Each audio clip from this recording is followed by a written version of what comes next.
দেখো আমরা অনুশীলনী 11.1-এর বেশ কিছু অঙ্ক করব আজকে। তিনটা অঙ্ক আমি তুলছি, 5, 6, 7। ঠিক আছে।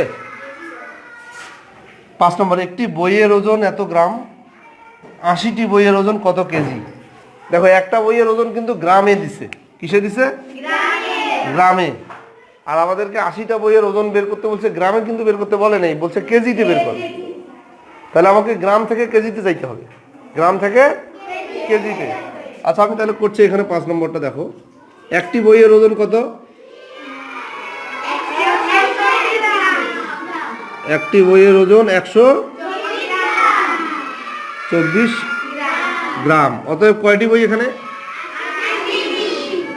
80টি বইয়ের ওজন গুণ হবে না?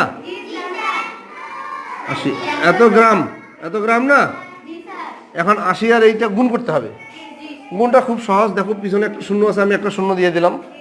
এখন 8 দিয়ে গুণ করি। 4 8 32, 2 হাতে 3, 8 2 16, 3 19, 9 হাতে 1, 8 কে 9।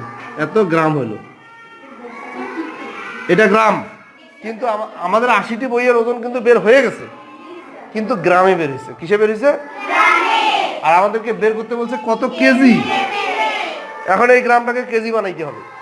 ঠিক আছে, গ্রামটাকে কেজি বানাইতে হবে। কেমনে বানাবো? কত গ্রামে 1 কেজি? 1000 গ্রামে 1 কেজি। 1000 গ্রামে 1 কেজি না? তাহলে এই গ্রামটাকে কেজি বানাবো, 1000 দিয়ে ভাগ করতে হবে। 1000 দিয়ে, তাহলে এই যে 9 9 2 0, এটাকে এই যে 1000 দিয়ে ভাগ করলাম। ভাগ করার পরে এটা কি হইলো বলো? কেজি হইলো। কি হইলো? তাহলে এখানে কি আর গ্রাম লেখা যাবে? এখানে কেজি লিখতে হবে। বুঝছো না? বুঝো নাই? কেজি হয়ে গেল। এখন 1000 দিয়ে ভাগ করলে যা হয় তাই হবে। এবং আমি ভাগ তোমাদের শিখাইছিলাম, 3টা শূন্য এখানে আছে, 3 ঘর পিছাবে দশমিক। ঠিক আছে, দশমিক 3 ঘর পিছাবে। তাও দশমিকটা মনে করে এই জায়গায় আছে শেষে। দশমিক না থাকলে আমরা ধরে নিই যে শেষে দশমিক থাকে। তাহলে দশমিক 3 ঘর পিছাবে মানে 1 2 3 এইখানে আসবে 9.920। এত কেজি। কি বোঝা গেছে? এত কেজি হলো। তাহলে গ্রামটাকে আমরা এই যে কেজি 1000 দিয়ে ভাগ করলাম। ভাগ আমি আগেই শিখাইছি, এখানে নতুন করে আমি ভাগ আর শিখাচ্ছি না। একটু তারপরেও বললাম। আরেকটা জিনিস বলি, এখানে শেষে যে শূন্যটা আছে, দশমিকের পরে শেষের শূন্যটা, এই শূন্যটা কিন্তু দেওয়ার কোনো প্রয়োজন নাই, দিলেও কোনো সমস্যা নেই। ঠিক আছে, দিলেও চলবে, না দিলেও চলবে। না দেওয়াটাই ভালো। এই শূন্যটা আমি দিলাম না। তাহলে এত কেজি, এইটা উত্তর। বুঝতে পারছো? কোনো সমস্যা হবে না? তাহলে আমি 6 নম্বরে যাই।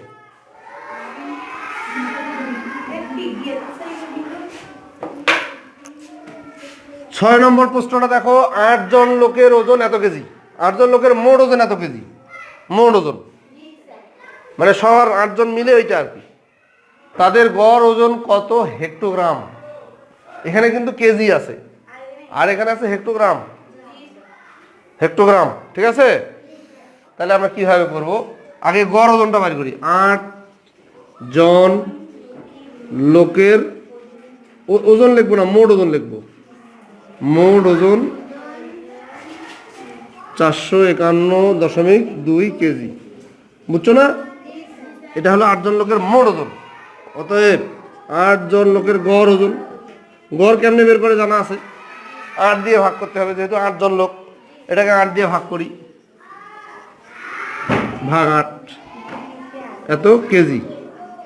আচ্ছা এটাকে ভাগ করি, অন্য জায়গায় ভাগটা করতে হবে, রাফ করতে হবে। ঠিক আছে, ভাগ করতে পারবো না?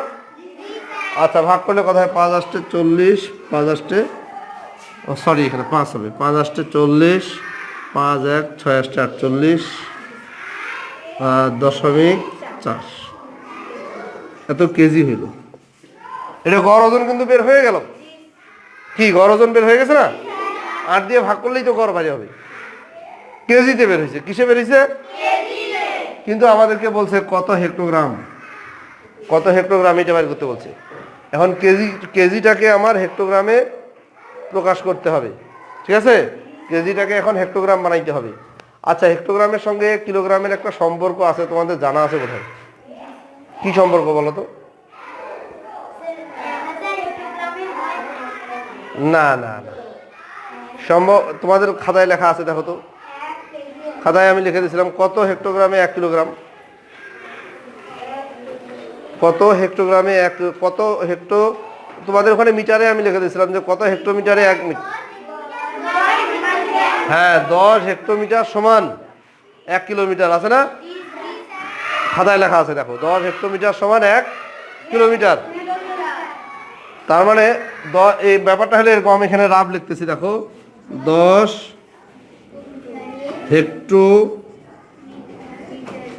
হেক্টোমিটার সমান 1 কিলোমিটার। এইটা তোমাদের খাতায় আমি লিখে দিয়েছিলাম। তার মানে এই সংখ্যাটাকে আমরা যদি 10 দিয়ে গুণ করি তাহলেই কিন্তু হেক্টোগ্রাম হয়ে যাবে, ঠিক আছে? কিন্তু তোমাদের যদি এই হিসাবটা মনে না থাকে তাহলে আরও একভাবে করতে পারো, এই কেজিটাকে আগে গ্রাম বানাবো, গ্রামটাকে পরে হেক্টোগ্রাম বানাবো। কেজিটাকে কি করব, আগে গ্রাম বানাবো, গ্রামটাকে হেক্টোগ্রাম, আর অথবা এই কেজি থেকে তুমি ডাইরেক্ট হেক্টোগ্রাম বানাইতে পারো, ঠিক আছে? তাহলে কেজিটাকে যদি ডাইরেক্ট হেক্টোগ্রাম বানাইতে চাও তোমাকে 10 দিয়ে গুণ করতে হবে, খুব সহজ। আর যদি কেজি থেকে গ্রামে যেতে চাও, তারপরে গ্রাম থেকে হেক্টোগ্রাম যেতে চাও, তাহলে কি করতে হবে, কেজি থেকে গ্রাম। কিভাবে কেজিকে গ্রাম করা যায়? 1000 দিয়ে গুণ, ঠিক আছে? দেখো আমি তোমাদের জিনিসটা দেখাচ্ছি। 1000 দিয়ে গুণ করলাম, এটা কিন্তু কি হয়ে গেল বলো? এখানে গ্রাম লিখতে হবে, যেহেতু এটা গ্রাম করলাম আমরা, গ্রাম হলো। আচ্ছা, এই গ্রামটাকে এখন কি করতে হবে জানো? হেক্টোগ্রাম করতে হবে। হেক্টোগ্রাম কিভাবে করব? কত গ্রামে 1 হেক্টোগ্রাম? 100 গ্রামে 1 হেক্টোগ্রাম। এখন এটাকে 100 দিয়ে ভাগ করতে হবে, ঠিক আছে? আচ্ছা, এই গুণটা আমি করে দিচ্ছি না, করেই এখানে আমি ভাগটা, আচ্ছা একই গুণটা করে দিই। এটা গুণ করলে হবে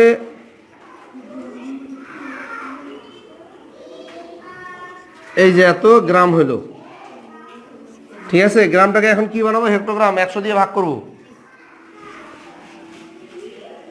এই যে 100 দিয়ে ভাগ করলাম। যখন 100 দিয়ে আমি ভাগ করলাম, এই ঘরেই কিন্তু এই লাইনে আমাকে লিখতে হবে হেক্টোগ্রাম, হেক্টোগ্রাম, বুঝছো? এখানে তোমাকে একটা গ্রাম লিখলে কিন্তু চলবে না, এখানে উপরের লাইনে গ্রাম আছে, এখানে লিখতে হবে হেক্টোগ্রাম, রাইট? এখন এটাকে 100 দিয়ে ভাগেই 0 দুইটা কেটে দিলেই হয়ে যাচ্ছে, 564 হেক্টোগ্রাম। কি বুঝছো না? আচ্ছা, তাহলে 8 দিয়ে ভাগ করে আমরা গড় ওজনটা বের করলাম, কেজি বের করলাম। কেজিকে 1000 দিয়ে গুণ করে কি করলাম? গ্রাম। গ্রামকে আবার 100 দিয়ে ভাগ করে হেক্টোগ্রাম করলাম। এইভাবে না করে আমরা ইচ্ছা করলে ডাইরেক্ট করতে পারি, এইখান থেকে ডাইরেক্ট এইভাবে করতে পারি। এই যে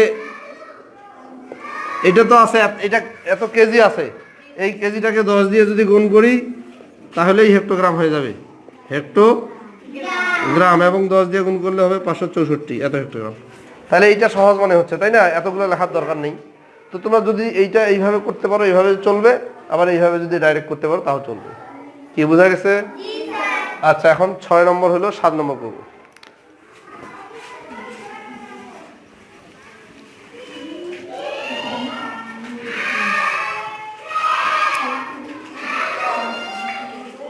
একটি বোতলে এত সেন্টিলিটার তেল ছিল, একটি বোতলে 75 সেন্টিলিটার তেল ছিল। শান্তি ওই বোতল হতে 180 মিলিলিটার তেল ব্যবহার করার পর বোতলে আর কত লিটার তেল অবশিষ্ট থাকলো? দেখো কত ঝামেলা করছে। তেল যেটা আছে সেটা সেন্টিলিটারে আছে, ওখান থেকে যে তেলটা বের করছে সেটা কিন্তু মিলিলিটার দিয়ে বের করছে। আর আমাদেরকে বের করতে বলছে আর কত লিটার থাকলো, আর কত লিটার থাকলো। তাহলে আচ্ছা, যে পরিমাণ তেল ছিল ওইটা থেকে আমরা যদি এই তেলটা বিয়োগ করি, যেটা বের করলো ওইটা বিয়োগ করে দিতে হবে, তাই না?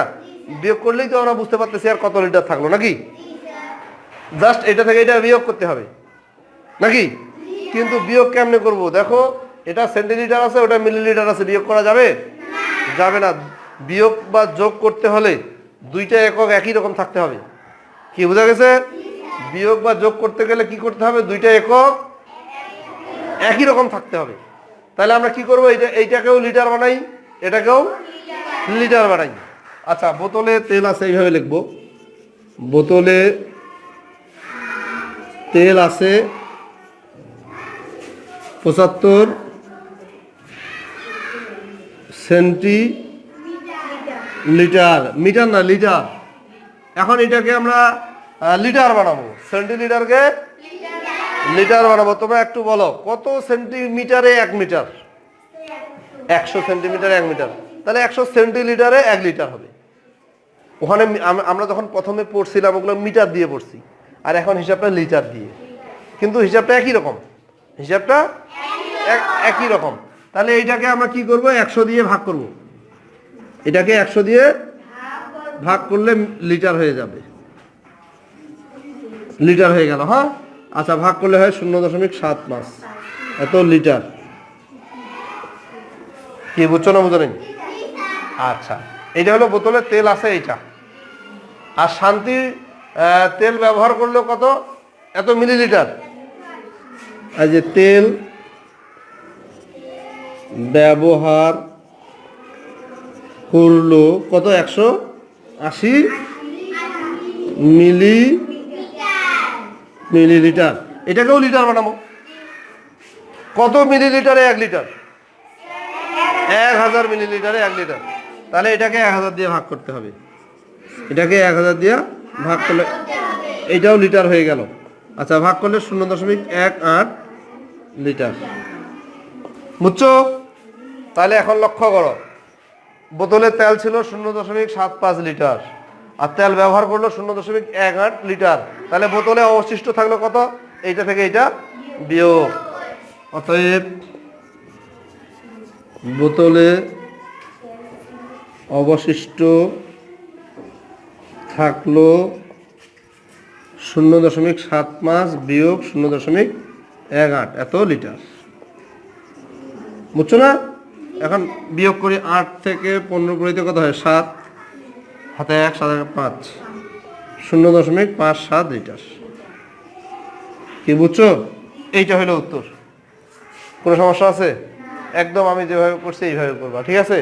তোমাদের কিন্তু ভুলগুলো কোথায় হচ্ছে আমি বলি। মনে করো এটা এত সেন্টিলিটার, এখন সেন্টিলিটারকে লিটার করার জন্য আমি 100 দিয়ে ভাগ করলাম, ভাগ করে ওই লাইনেই কিন্তু আমি লিটার লিখে দিচ্ছি। যেহেতু এটাকে 100 দিয়ে ভাগ করছি, তার মানে এটা লিটার হয়ে গেছে। এখন তুমি এখানে লিটার না লিখে এইভাবে যদি দাগ দাও তাহলে কিন্তু হবে না। তাহলে এইটা দাগ দেওয়ার অর্থ হলে এটা সেন্টিলিটারে থাকলো। তাহলে 100 দিয়ে ভাগ করলাম, তাহলে ওটা কি হলো? 100 দিয়ে যেহেতু ভাগ করছি, তার মানে লিটার লিখতে হবে। ঠিক আছে?